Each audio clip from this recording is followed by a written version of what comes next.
Hello everyone, this is Tavleen Kaur, working as an assistant professor in Global Research Institute of Pharmacy, Nacharam, Radour. So today we are going to discuss about the integumentary system. So what is integumentary system? It includes skin and the other appendages like nails, hairs, sweat glands and the sebaceous glands. As we all know that the skin is the largest organ of our body, which covers the total 15% of our body weight. So next now the three layers of skin as it is seen in the diagram. The first layer is epidermis, the middle one is dermis and the last one is the hypodermis, which is also known as a subcutaneous layer. So हम इस diagram को completely elaborate करेंगे. So first one is elector pili muscle. हम देख रहे हैं कि ये elector pili muscle है जो किसके साथ connected है, हेयर फॉलिकल के साथ. ठीक है, इसका फंक्शन क्या होता है कि whenever our body feels cold और emotions, ये क्या करेगा, ये मसल इसको कॉन्ट्रैक्ट करेगा. कॉन्ट्रैक्ट करने से क्या होगा, जो हेयर जो डाउनवर्ड पोजीशन में है वो अपराइट पोजीशन में चले जाएंगे, जो हम कॉमन टर्म में बोलते हैं गूज बम्स आना. ठीक है, तो वो गूज बम्स किसकी वजह से होते हैं, इरेक्टर पिलाई मसल्स की वजह से. और आप यहाँ देख सकते हो कि इरेक्टर पिलाई मसल यहाँ पे किसके साथ कनेक्टेड है, सेंसरी नर्व फाइबर्स. जो सेंसरी नर्व फाइबर्स कहाँ से आ रहे हैं, स्पाइनल कॉर्ड और ब्रेन से. तो हम ये कह सकते हैं कि जब भी हम इमोशंस फील करते हैं, चाहे वो किसी सॉन्ग के रिगार्डिंग हो, चाहे किसी भी फीलिंग्स के रिगार्डिंग हो, तो वो हम गूज बम्स उस टाइम क्यों फील करते हैं, गूज बम्स इसलिए फील करते हैं कि सेंसरी न्यूरॉन्स ने मैसेज ट्रांसफर करा किसको, इरेक्टर पिलाई मसल्स को, जो क्या करते हैं, हेयर फॉलिकल्स के एरिया को कंट्रैक्ट करते हैं. कंट्रैक्ट करने की वजह से जो हेयर है अपराइट पोजीशन में चले जाते हैं, जिसकी वजह से हमें गूज बम्स फील होते हैं. So next is sebaceous gland. तो सेबेशियस ग्लैंड का काम क्या होता है कि वो सिक्रीट करता है माइक्रोस्कोपिक ऑयल, ठीक है, जिसको हम सीबम बोलते हैं, जिसका काम क्या होता है कि वो हमारी स्किन की लेयर को मॉइस्ट कंडीशन में मेंटेन रखने की कोशिश करता है. दूसरा, अगर ये सीबम रिलीज हो रहा है, ये आउटर मटेरियल जितने भी बैक्टीरिया वगैरह हैं उससे हमें प्रोटेक्ट करता है, क्योंकि सीबम जो है एंटीबैक्टीरियल इन नेचर भी होता है. तो next is hair root and the hair follicle receptors are also present over here. Next is adipose tissue. Adipose tissue क्या है, जो स्टोर करते हैं फैट को ट्राइग्लिसराइड्स की फॉर्म में. ठीक है, तो ये हमने सेंसरी नर्व फाइबर्स डिस्कस कर ही लिए, जो किसके साथ कनेक्टेड है, इरेक्टर पिलाई मसल्स के साथ. So eccrine sweat glands. Eccrine sweat glands का काम क्या होता है कि हमें पता है these are the common type of sweat glands जो क्या रिलीज करते हैं, स्वेट. ठीक है, helps in the regulation of our body temperature. Okay, eccrine sweat glands जो होते हैं ये फॉर्म होते हैं जब हम अडल्ट स्टेज में आते हैं. उससे पहले जो अगर न्यूनेटल स्टेज में होते हैं तो एपोक्राइन स्वेट ग्लैंड्स प्रेजेंट होते हैं. ये जो एक्राइन स्वेट ग्लैंड्स होते हैं ये हमारे न्यूनेटल टीनेजर एज से अडल्ट एज में हमारे डेवलप हो जाते हैं. ठीक है, नेक्स्ट कम्स इज पेसिनियन कॉर्पसल्स. अब पेसिनियन कॉर्पसल्स क्या है, ये मैकेनिकल रिसेप्टर्स हैं जो क्या काम करते हैं, मैकेनिकल एनर्जी को इलेक्ट्रिकल सिग्नल्स में कन्वर्ट करते हैं, जिसकी वजह से हम सेंसेशन फील करते हैं. So the main example over here is कि इसका काम क्या है कि अगर हमारे सामने कोई वेसल पड़ा है, हमें ये नहीं पता कि वो हॉट है या कोल्ड है, तो अगर हम उसको टच करेंगे, टच करने के बाद हमें ये चीज पता लगेगी कि हाँ कि वो वेसल जो है हॉट है. अगर हमें वो साथ ही साथ वो हमारे सेंसरी न्यूरॉन ने उसको ट्रांसफर करा सिग्नल को ब्रेन में, जिसकी वजह से जो बैक रिफ्लेक्स आएगा किसका, मोटर न्यूरॉन का, कि हैंड को पीछे करो. तो वो सारी चीज सेंसेशन एंड प्रेशर जो जितनी भी है वो कौन कंट्रोल करता है, Pacinian corpuscles. And the last is cutaneous vascular plexus, जो क्या है, ग्रुप ऑफ ब्लड वेसल्स है जो न्यूट्रिएंट और इसको यहाँ पे जो ये कनेक्टिव टिश्यू है इसको न्यूट्रिएंट प्रोवाइड करवाता है.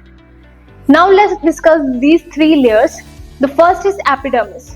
Okay, so we can see that epidermis is the superficial layer, the outermost layer it is seen, and it is formed from the stratified squamous epithelium. Okay, तो हम ये चीज यहाँ पे कंक्लूड कर सकते हैं, जो आउटर लेयर है वो किस चीज से बनी है, एपिथेलियल टिश्यू में. और एपिथेलियल टिश्यू का हमें ये चीज पता है कि अगर आउटर लेयर में है तो ये एवास्कुलर इन नेचर होगी, मतलब कि यहाँ पे कोई भी ब्लड वेसल्स नहीं प्रेजेंट होंगे. स्क्वामस एपिथेलियम में तो फ्लैट लाइक सेल्स प्रेजेंट होंगे. So we can see, let me show you this structure. Epithelial tissue epidermis layer का ये 5 पार्ट्स में डिवाइड हुआ है. The first is stratum corneum, stratum lucidum, stratum granulosum, stratum spinosum and stratum basale. जो इसकी जो second layer है, outer most से सेकंड लेयर स्ट्रेटम लूसिडम, ये सिर्फ और सिर्फ पाम एरिया में और सोल एरिया में ही होती है, क्योंकि हम इस एरिया को मोस्ट प्रोटेक्टिव एरिया मान के चलते हैं, क्योंकि ये प्रोन टू डैमेज ज्यादा होती है as compare to other body parts. Okay, so last area is the stratum basal.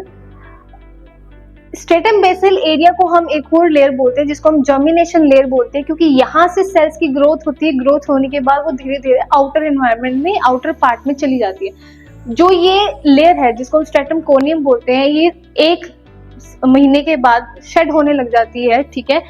और एक और चीज, यहाँ पे केराटिनोसाइट्स प्रेजेंट है और मेलानोसाइट्स।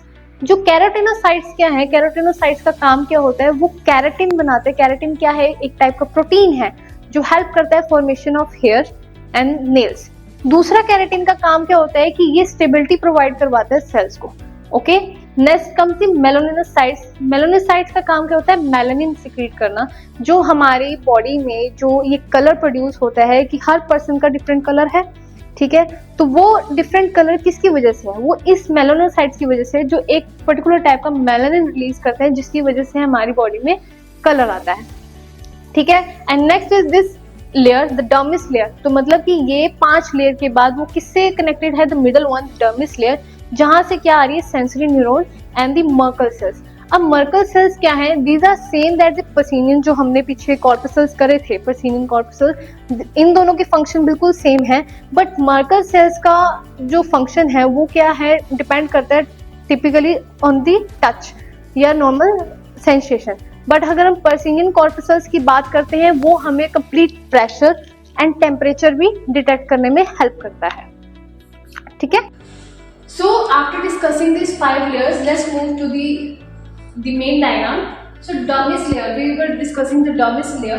तो dermis layer और epidermis में फर्क क्या है कि epidermis is the epithelial tissue, ठीक है, avascular in nature है। बट dermis की अगर हम बात करते हैं, it is connective tissue, जो कि avascular नहीं है। यहाँ पे blood vessels present होते हैं, जिसकी यहाँ पे blood vessels present होते हैं, जिससे हमारी जो upper layer है epidermis, वो nutrients लेते हैं। ओके, अगर हम इस dermis layer को स्टडी करते हैं, डर्मिस लेयर 2 चीजों से बना होता है, जो क्या होती हैं, कोलेजन एंड फाइबर, जिसकी वजह से ये टफ इन नेचर होते हैं, इलास्टिक इन नेचर होते हैं। टफ किसकी वजह से होते हैं, कोलेजन की वजह से होते हैं, एंड इलास्टिक किसकी वजह से होते हैं, इलास्टिक फाइबर्स की वजह से। ये 2 डर्मिस लेयर 2 पार्ट्स में डिवाइड होती है, एक पैपिलरी और रेटिकुलर। पैपिलरी क्या होती है कि loose networks of collagen and fibre होती है, ठीक है। बट अगर हम रेटिकुलर की बात करेंगे, वो तो tight mesh of the collagen and fibres की बात करेंगे। यहाँ पे क्या क्या चीज प्रेजेंट होते हैं, we can see that sebaceous gland present है, हेयर फॉलिकल है, हमारे स्वेट ग्लैंड्स हैं, ठीक है। यहाँ पे फेगोसाइटोसिस प्रेजेंट होते हैं, फेगोसाइट्स हम बोलते हैं, सॉरी, फेगोसाइट्स प्रेजेंट होते हैं, ठीक है। यहाँ पे हमारे सेबेशियस ग्लैंड्स तो है ही है, ठीक है।